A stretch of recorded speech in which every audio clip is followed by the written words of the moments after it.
қоғамда талқыланып жатқан видеоны көрдіңіз бе, мұғалімдерге байланысты? Иә, мұғалімдердің Турциядағы жаңағы түнгі клубқа барғаны туралы, қателеспесем. 24/7 мұғалім болу керек деген комментарий берілді. Одан кейін ток-шоулар рейтинг жинай бастады, ол мұғалімдерді шақырып. Жалпы қоғам екіге бөлініп кетті. Біреулер мұғалімдерді қолдады, біреулері мұғалімдерді керісінше даттай бастады. Неге үйтеді, мұғалім емес пе, бірдеңе деген сияқты. Видеоны көріп шықтым өзімде. Көріп шықтым. Одан кейін маған бір ой келді. Неге дәл мұғалім 24/7 болу керек? Неге басқа мамандық емес? Біз онсыз да 24/7 жұмыс істеп жүрміз ғой. Мысалы, мен осы аптадағы графигімді алып қарасам, сабағым түстен кейін басталады. Сағат 2-де басталады, кешкі 7-де бітеді. Бірақ сағат 2-ге дейін де менде бос уақыт болмайды. Неге? Себебі мен сабағыма дайындаламын. Сөйтіп, оларды керісінше мен қолдағандай болдым. Мұғалімдерді шаршайды ғой былайша. Оңай жұмыс емес деген сияқты. Қатты бір енді 100% қолдаймын деп айта алмаймын, бірақ мұғалімдердің жеке өмірі болмау керек, мұғалімдердің жеке шекарасы бұзылу керек деген нәрселерге қарсы болдым. Мен де қарсымын. Мүлдем дұрыс дүние емес, өйткені мұғалім де адам. Біріншіден, қазір заман бір орында тұрған жоқ. Бұрын, мысалы үшін жаңа айтып кетті ғой, ол кісілерде мұғалім 24/7 мұғалім болып қалу керек, жаңағыдай ешқандай бір рамкадан шықпау керек, мен көз алдымда ол мұғалім болып қалу керек өмір бақи деген. Мұғалім өтіп бара жатса тік тұру керек деген сияқты. Тік тұру керек деген. Қазір ондай жоқ. Керісінше балалармен дос болмасаң, сені мұғалім ретінде қабылдамайды, сенің айтқаныңды қабылдамайды. Сені құрметтеу үшін сен олармен бір ортақ тіл табыса алуың керек. Өздері де айтып жатады ғой қазір мысалы үшін. Демек сабаққа қызықтыра алмадыңыз дейді. Демек сізден кінә дейді. Сіздің кінәнің барлығын мұғалімге артып қойғанбыз. Мұғалім осындай болу керек, мұғалім стандартқа сай болу керек, мұғалім 24/7 классикамен жүру керек, киім черно-белый киім баяғы, ақ қарамен ғана жүру керек деген сияқты. Одан шығуымыз керек. Одан кетуіміз керек. Модернизация керек. Білім саласында модернизация керек. Ол неден басталады? Ол жаңағы сананың өзгеруінен басталады. Мұғалім де біз сияқты адам. Мұғалім де біз сияқты жүреді екен ғой, күледі екен ғой, ойнайды екен ғой деген. Бізге мысалы үшін ауылды жерде шынымен де бізде мұғалімдер сондай бір не болды. Қатал мұғалімдер. Бір образ бар қалыптасқан. Образ қалыптасқан образ болды. Біз сыйлаймыз мұғалімдерді.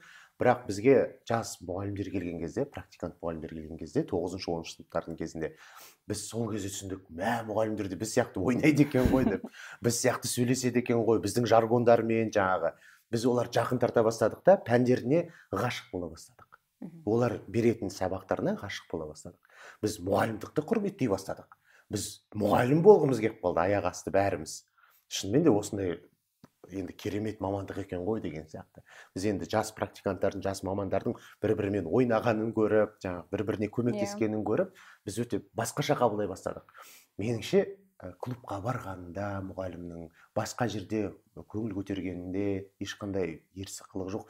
Онсыз да қазір тіпті университеттің мұғалімдері айтады ғой, біз өзі тойға да бара алмаймыз деп. Өйткені официант болып біздің студенттеріміз жүреді деп. Бізде демалатын жер жоқ деп. Мысалы үшін госслужбадағы адамдарды шектеп тастаған. Әкімшілікте жұмыс жасайды деп бір жерде түсіріп алып, пабликтерге салып, мына жерде қадырып жүр, мына жерде бүйтіп жүр, сөйтіп жүр. Одан да кетуіміз керек деп ойлаймын. Сананы өзгерту керек толығымен. Мұғалім бұл жерде осы үшін жұмыстан қуатындай мен ештеңе көрген жоқпын. Мұғалімділік ол санадағы дүние. Онсыз да ол диагноз былайша айтқан кезде мұғалім бол. Мамандық ретінде қарамай кеткен сияқтымыз біз оған. Бір онсыз да диагноз ғой мұғалімдік деген. Мен қазір неден кетіп қалған күннің өзінде де, сабақ беруден кетіп қалған күннің өзінде де публика керек маған. Маған оқушылар керек. Мен қазір жастармен жұмыс жасаймын ғой, жастардың бәрін отырғызып қойып, кәдімгідей сабақ бергендей болып қаламын. Өзім рахаттанамын одан. Өйткені ол бір, білмеймін, таңдау емес, бұл өзі адамның ішінде болады мұғалімдік деген. Бір қалау дейсің. Өмірі үйретіп жүретін адамдар болады. Мұғалім бола алмай қапты ғой осы деп жүреміз ғой. Дәл сондай дүние. Сондықтан да бұл жерде мен ерсі ештеңе көрген жоқпын. Тура бір жұмыстан қуатындай, бір ойбай масқара қылып көрсететін дүние көрген жоқпын. Сол мұғалімдіктен қалыптасып кеткен бір дүние шығар. Менде де әдет адамдар шулап жатқан кезде тыныштандырғым келіп тұрады. Шуламаңыздар деген сияқты. Енді бір нәрсе, мен мұғалімдікке келген уақытта, өзім университетті бітіріп, мектепте ең бірінші жұмысқа тұрдым. Сол кезде менің миымды сындырған директор болды. Былайша қарапайым тілмен айтқан кезде, ол кісіге мен риза болдым. Мен мектепке кірген кезде менің мойныма мұғалім деген образды іліп берген жоқ та ол кісі. ең бірінші қыркүйек күні біз кроссовкамен жүрдік. Өйткені карантиннің уақыты болды, жүгіру керек болды, балаларды қабылдау керек болды. Сөйтіп суретке түсем, бәріміз суретке түскенбіз, салам, WhatsApp-қа ма сондай бір статусқа салам.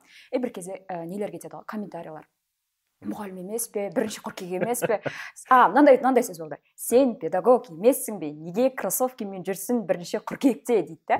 Сосын ойландым, біздің қоғамда мұғалімдерге қалыптасқан стереотип өте көп. Бірінші мұғалім, сен классикамен жүру керексің, сен мұғалімсің, сен артық сөйлемеу керексің, сен мұғалімсің, сен оқушыларың көреді, немесе сен мұғалімсің, сен TikTok түсірме деген сияқты. Ондай дүние бар. Одан кейін біздің тағы да бір әріптесіміз осы TikTokқа келген кезде мектептен жұмыстан шығарып жүрді. Қателеспесем, Батыс Қазақстан облысында директорының айтқан бір сөзі болды. Этикаға сай болмағандықтан біз ол кісіні жұмыстан шығарып жібердік деген. Таң қалдым, ол қандай этиканы бұзды екен деп. Бірақ кейін мұғалім өзі айтты, мен ешқандай да этиканы бұзған жоқпын, бұл біріншіден, екіншіден менің аккаунтым жабық болған деген. Яғни екі ұрпақтың арасында бір келіспеушілік болатын сияқты. Жастар жаңаша көзқараспен мектепке қарайды, үлкендер басқаша бір жаңаша көзқараспен қарайды. Осы қақтығыс ол өмір бақи болады. Бізден кейін де болады, біздің кезімізде де болады. Ол жассыңдар ғой істеп тастаңдар, жассыңдар ғой істеңдер. Біз жас кезімізде бүйткенбіз, біз жас кезімізде сөйткенбіз. Үлкен мұғалімдер жағынан буллинг бар.